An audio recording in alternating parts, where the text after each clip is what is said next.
Hai sahabat perpusna sekalian, saat ini saya akan membacakan satu buah buku karya Mediana tentang Sisingamangaraja ke-12.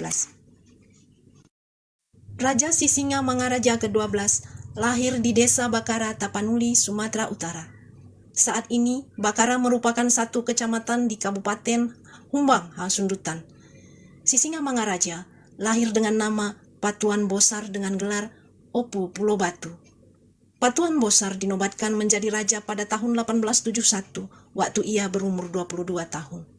Kerajaan Raja Sisingamangaraja bukanlah pengertian raja secara umum, tapi dia adalah raja di negerinya, yaitu Bakara, yang dikenal dengan Raja Orang Batak. Raja Sisingamangaraja 1-12 adalah pemimpin yang sangat menentang perbudakan yang masih lazim pada masa itu. Bila pergi ke suatu desa, Sisingamangaraja selalu meminta agar penduduk memerdekakan orang yang dipasung karena utang atau kalah perang atau tawanan yang hendak diperjualbelikan. Sisingamangaraja ke-12 seorang pejuang sejati yang anti penjajahan dan anti perbudakan. Ia kesatria yang tidak mau mengkhianati bangsa sendiri demi kekuasaan dan rela berjuang sampai akhir hayatnya. Perjuangannya adalah untuk memerdekakan pribumi dari penindasan penjajahan. Tidak terbatas pada orang Tapanuli atau orang Batak saja, tetapi dalam arti luas, dalam rangka nasional. Dia merasa dekat dengan siapa yang tidak melakukan penindasan tanpa membedakan asal-usul. Oleh karena itu, ia pun mengangkat panglimanya yang berasal dari Aceh. Sampai pada tahun 1886, hampir seluruh Sumatera sudah dikuasai Belanda, kecuali Aceh dan Tanah Batak yang masih berada dalam situasi merdeka dan damai di bawah pimpinan Raja Sisingamangaraja ke-12 yang masih muda. Pada tahun 1873, Belanda menyatakan perang kepada Aceh dan tentaranya mendarat di pantai-pantai Aceh. Saat itu, Tanah Batak tempat Raja Sisingamangaraja ke-12 berkuasa masih belum dijajah Belanda. Tetapi ketika 3 tahun kemudian, yaitu pada tahun 1876, Belanda mengumumkan Regeringsbesluit tahun 1876 yang menyatakan daerah Silindung, Tarutung dan sekitarnya dimasukkan kepada kekuasaan Belanda dan harus tunduk kepada residen Belanda di Sibolga. Raja Sisingamangaraja ke-12 cepat mengerti siasat strategi Belanda. Kalau Belanda mulai menguasai Silindung, tentu mereka akan menyusul dengan menguasai daerah Humbang, Toba, Samosir, Dairi, dan daerah lain. Raja Sisingamangaraja ke-12 cepat bertindak. Ia mengambil langkah cepat. Raja-raja Batak lainnya dan pemuka masyarakat dikumpulkan dalam suatu rapat raksasa di Pasar Balige, bulan Juni tahun 1876. Dalam rapat penting bersejarah itu diambil 3 keputusan sebagai berikut. Yang ke-1, menyatakan perang terhadap Belanda. Yang kedua, masalah agama tidak diganggu. Ketiga, menjalin kerjasama Batak dan Aceh untuk sama-sama melawan Belanda. Pada tahun 1877, mulailah perang Batak yang terkenal itu. Perang ini berlangsung 30 tahun lamanya.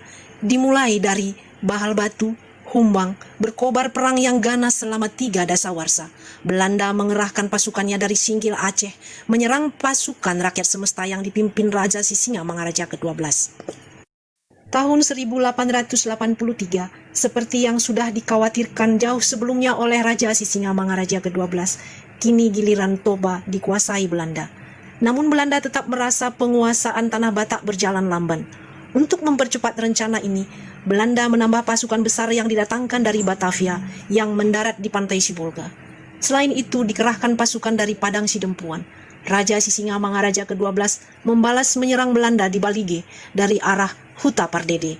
Pasukan Raja Sisingamangaraja ke-12 juga dikerahkan berupa kekuatan laut dari Danau Toba yang menyertakan pasukan 800 orang. Pertempuran besar pun terjadi. Tahun itu, di hampir seluruh Tanah Batak, pasukan Belanda harus bertahan dari serbuan pasukan-pasukan yang setia kepada perjuangan Raja Sisingamangaraja ke-12. Namun, pada tanggal 12 Agustus 1883, di Bakara, tempat istana dan markas besar Raja Sisingamangaraja ke-12 berhasil direbut oleh pasukan Belanda. Raja Sisingamangaraja ke-12 mengundurkan diri ke Dairi bersama keluarganya, pasukannya yang setia.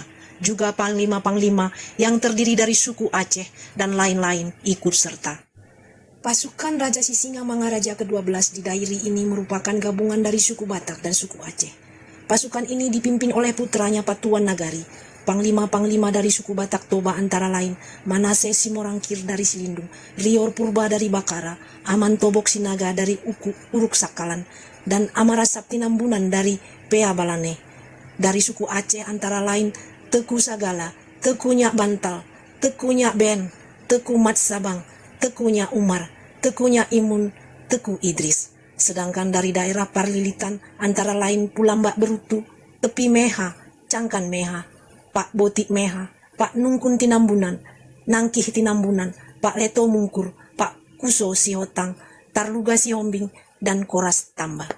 Pihak penjajah Belanda juga melakukan upaya pendekatan diplomasi dengan menawarkan Raja Sisingamangaraja ke-12 sebagai Sultan Batak dengan berbagai hak istimewa sebagaimana lazim dilakukan Belanda di daerah lain. Namun, Raja Sisingamangaraja ke-12 menolak tawaran tersebut sehingga usaha untuk menangkapnya mati atau hidup semakin gencar dilakukan Belanda.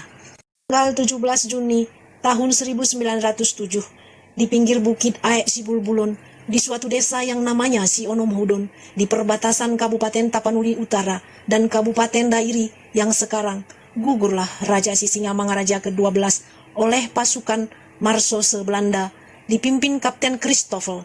Raja Sisingamangaraja ke-12 gugur bersama dua putranya yang bernama Patuan Nagari dan Patuan Anggi serta putrinya Lopian. Raja Sisingamangaraja ke-12 yang kebal peluru tewas terkena peluru setelah terpercik darah putrinya Lopian yang gugur di pangkuannya. Dalam peristiwa ini juga turut gugur banyak pengikut dan beberapa panglimanya termasuk yang berasal dari Aceh. Sah Raja Sisingamangaraja ke-12, Patuan Nagari, dan Patuan Anggi dibawa dan dikuburkan Belanda di Tangsi Tarutung. Pada tahun 1953, Raja Sisingamangaraja ke-12, Patuan Nagari, dan Patuan Anggi dimakamkan kembali di Makam Pahlawan Nasional Sopo Surung Balige yang dibangun oleh pemerintah, masyarakat, dan keluarga. Raja Sisingamangaraja ke-12 digelari Pahlawan Kemerdekaan Nasional dengan surat keputusan Pemerintah Republik Indonesia nomor 590 tertanggal 19 November tahun 1961. Raja Sisingamangaraja ke-12 adalah pahlawan nasional kebanggaan masyarakat Sumatera Utara, khususnya, dan bangsa Indonesia pada umumnya. Ia memiliki semangat pantang menyerah, rela berkorban, semangat membangun melalui kebersamaan dan komunikasi dengan berbagai pihak dalam melawan kolonial Belanda. Sahabat Perpusnas sekalian, demikianlah kisah singkat pahlawan nasional Raja Sisingamangaraja yang ke-12.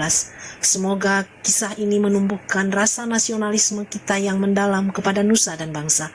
Bila ingin membaca buku aslinya, datanglah ke Perpustakaan Nasional RI, Jalan Medan Merdeka Selatan nomor 11, Jakarta Pusat. Terima kasih.